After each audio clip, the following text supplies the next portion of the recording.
Olá, tudo bem? A gente vai dar continuidade às nossas aulas de botânica, falando agora sobre as angiospermas. As angiospermas, ela vai ser já o nosso quarto, grupo vegetal. É um grupo mais complexo, com plantas, ela é uma planta mais completa, Ela vai ter raiz, caule, folha, flor e fruto. Então agora a novidade evolutiva vai ser a flor e o fruto envolvendo a semente. Uma característica a mais que a gente viu com relação às outras plantas, inclusive a antecessora, o último grupo que a gente viu, que foram as gimnospermas, que só tinha até semente. Então, são plantas vasculares, como as outras que a gente viu, exceto a briófita. Apresentam vasos condutores, que são o xilema e floema. Elas representam um grupo mais diversificado, com grande variedade de espécies, mais de cerca de 250 mil espécies. As angiospermas, elas ocorrem em diferentes habitats, Desde ambientes aquáticos aos mais áridos, mais secos.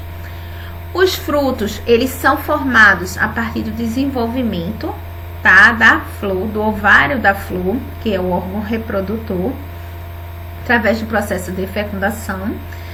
Além dos frutos, as flores são importantes, é o órgão reprodutor, É o que vai permitir aí a fecundação.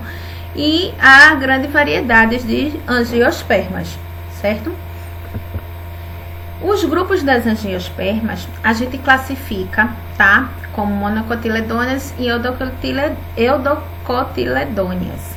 Mas também podem ser chamados de angiospermas basais, Ainda tem outro grupo chamado de angiospermas basais e as magnólias. Mas a gente vai se ater às monocotiledôneas e às eudocotiledôneas.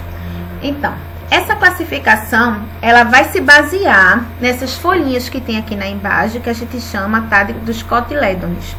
Então, são folhas embrionárias modificadas, que vão ser responsáveis, pela transferência de nutriente para o embrião, no estágio inicial do seu desenvolvimento. As monocotiledôneas, elas vão apresentar apenas um cotilédone, certo? Por semente, como é esse caso daqui da imagem, e as eudocotiledôneas, 2 cotilédones, Um cotilédone e 2 cotilédones, certo? Como mostra aqui. Então, exemplos de monocotiledôneas, a gente tem aí o alho, a cebola, a grama, o arroz, o trigo, a aveia. Já de eudocotiledônea, a gente tem pera, maçã, feijão, ervilha. Então, agora eu vou mostrar a vocês a diferença de algumas estruturas, de semente, folha, flor, de monocotiledônea e eudocotiledônea. Quais as diferenças que a gente pode observar. Começando pela semente, as monocotiledôneas, elas têm, como eu falei, um cotilédone, certo? Aqui eu tenho uma monocotiledônea e um cotilédone, que está aqui mostrado. As dicotiledôneas, elas têm 2 cotilédones, certo? As folhas na monocotiledônea, elas têm nervuras paralelas. E as eudocotiledôneas, elas são peninérvias, São diferentes, são esses tipos de folhas aqui, reticuladas. O caule da monocotiledônea, o xilema, o floema, é meio desordenado, os vasos condutores. Já a eudocotiledônea, ele está mais organizado, A partir do xilema e do floema. As flores da monocotiledônea, elas são trímeras, certo? Como essa orquídea. E as eudocotiledôneas, elas são flores tetrâmeras ou pentâmeras. A raiz das monocotiledôneas, ela é fasciculada. Já a das eudocotiledôneas é axial, Que a gente consegue observar, e pivotante. Essa parte de raiz, folha, fruto, a gente vai estudar depois, direitinho, certo? Vai ter uma aula só sobre caule, só sobre raiz, depois a gente vai ver fruto, vai ver separado, certo? Mas essas diferenças que eu tô falando aqui para vocês são diferenças simples que a gente pode observar. A flor. A flor, começando pelo órgão reprodutor dessas angiospermas, a gente vendo aqui a flor é o órgão reprodutor das angiospermas. Então, ela é uma estrutura extremamente importante, tá? Para a sua reprodução, para a sua fecundação. E vai crescer por tempo limitado, tá? Vai diferenciar também de espécie para espécie. Tem espécie que só tem flor uma vez por ano, ou só nasce uma vez por dia, durante um determinado horário, enfim.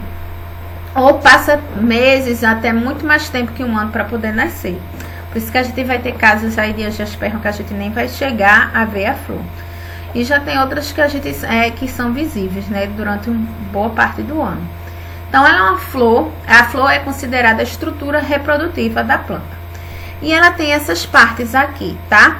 Estame, antera, filete, pétala. Eu vou explicar cada partezinha dela.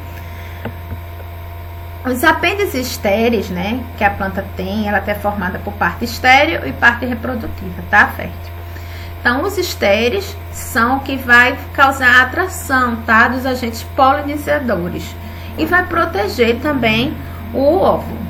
Então, a parte estéril, certo, da flor, são aqui as pétalas, que podem ter cores variadas, e as sépalas, que normalmente é verde, certo? Elas apresentam cores variadas também, as pétalas, tá? E as sépalas normalmente é verde. O conjunto de pétalas, tá? A gente chama de corola, certo? Essas pétalas aqui, o conjunto das pétalas. E o de sépala, essa parte aqui embaixo, a gente chama de cálice, certo? Os estames, aqui é a parte masculina. Essa é uma flor hermafrodita, tá, gente? Essa estrutura de flor que eu tô mostrando aqui a vocês é uma flor hermafrodita. Ela possui a parte masculina e a feminina. Pode ter casos de flor monóica, né? Que ela só vai ter a parte feminina ou a parte masculina. Monóica não, dioica. E essa aqui é uma monóica, que ela tem as duas partes. Ela é masculina, tem a parte masculina e a parte feminina, tá? Então, a parte masculina, ela é constituída dos estames. Aí a gente tem a antera, que é por onde vai sair, né? São produzidos os pólenes, o filete, certo?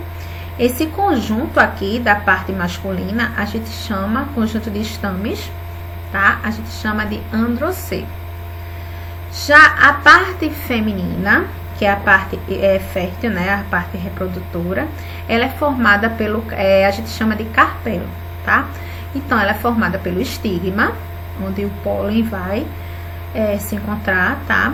Onde o pólen vai chegar aqui para poder perseguir esse caminho, que é o estilete, até chegar ao ovário, né? Quando ele vai formar o tubo polínico, tá? Esse conjunto aqui, estigma, estilete, ovário, certo? Esse conjunto, ele forma conjunto de carpelos, a gente chama de gineceu. Então, a parte masculina, reprodutora masculina, a gente chama de androceu, tá? De androceu. E a parte reprodutora feminina, a gente chama de gineceu. Então, resumindo, partes estéreis das plantas, temos pétalas e sépala, certo? Das flores. Aí, essas pétalas normalmente são coloridas, elas também exalam odor, né, um cheiro, perfume e tal, alguma coisa atraente, as cores para atrair o polinizador. A sépala normalmente é verde. O conjunto de pétalas, ele é chamado de corola, e o conjunto de sépala, ele é chamado de cálice. A parte masculina, o conjunto, a parte reprodutora masculina, a gente chama de androceu. Ele é formado pelos estames, que a parte dos estames é formada por antera e filete. Na antera é que vai produzir o pólen. A parte feminina, tá? Da reprodutiva feminina, ela é formada do estigma, estilete e ovário. E o seu conjunto, né, carpela, a gente chama de gineceu. Ciclo de vida das angiospermas. A reprodução dela é um pouquinho mais complexa que o gimnosperma, tá? Mas o que a gente que tem de diferente aí, principalmente, é que vai ocorrer a polinização, mas a gente vai ter uma dupla fecundação, tá? Anotem aí, vai ocorrer dupla fecundação na angiosperma. Então, a polinização, que é o transporte do grão de pólen na antera do estigma, da antera, né, até o estigma, certo? Para formar o tubo polínico. Agora não vai ter só o vento ajudando aí, a gente também tem a ajuda de agentes polinizadores, como os insetos, como até mamíferos como morcego, como aves, que vão ajudar isso aí, tá? Ao se instalar o pólen, lá, o grão de pólen no estigma, ele vai formar o tubo polínico, que tá aqui, tá? Que vai crescer até o óvulo, aí chegando lá, até o ovário, atingindo, tá? O óvulo. Aí o óvulo, ele apresenta 2 tegumentos, certo? Que vai ser o megasporo, né? Vai sofrer meiose e vai originar 2 células, tá? Das quais, uma das quais vai se degenerar, aliás, ele vai originar 4, dessas daí vai ter algumas que vão se degenerar e vai formar um megasporo funcional, que é o haploide. N. Aí esse megasporo, ele vai sofrer mitose e vai originar 2 outras células. Aí essas células, tá? Elas vão formar núcleos polares, que é onde vai ocorrer a fecundação. Então, eu tenho aqui o pólen, sofreu meiose, atingiu aqui o estigma, né, da flor, formou o tubo polínico. Achou lá, encontrou, até atingir o óvulo, o ovário, encontrou o óvulo. Quando chega lá, forma-se núcleos polares, certo? Que é onde vai ocorrer a fecundação. No momento da fecundação, esses 2 gametas masculinos atuarão como dupla fecundação. Então, como eu falei, dupla fecundação é a característica das angiospermas. Aí ele vai se unir à oosfera, né? Que é o gameta feminino, produzindo um embrião. Aí ele vai se unir aos 2 núcleos polares, formando o endosperma, que é uma estrutura triploide, certo? Esse endosperma é o que vai fornecer nutrientes ao embrião para o seu desenvolvimento. Então, o embrião, ele se desenvolve, aí os tegumentos do óvulo originam envoltórios, tá? Da semente. Esse ovário da flor, ele começa a se desenvolver formando fruto. Caso a semente encontre um local adequado para a germinação, ela vai originar outro indivíduo, que a gente chama também de esporófito. E assim continua o ciclo, tá? Da angiosperma.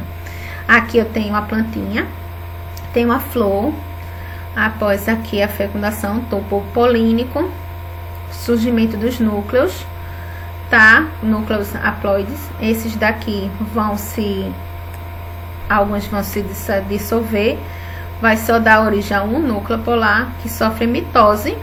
Esse núcleo polar que sofreu mitose vai ser fecundado, vai ocorrer a dupla fecundação, o ovário vai começar a desenvolver, né?